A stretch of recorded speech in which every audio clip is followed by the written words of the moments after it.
Hello everyone, you can record each individual channel in NSCaster X1. To record, first go to menu and select General Settings. Inside here, enable Channel Record. After you enable, select Channel Recording. You can record the channel you want and set the video bitrate and audio bitrate.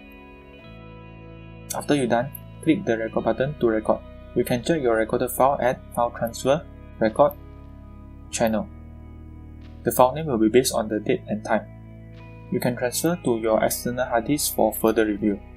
That's it. Thanks for watching and hope you guys enjoy the video.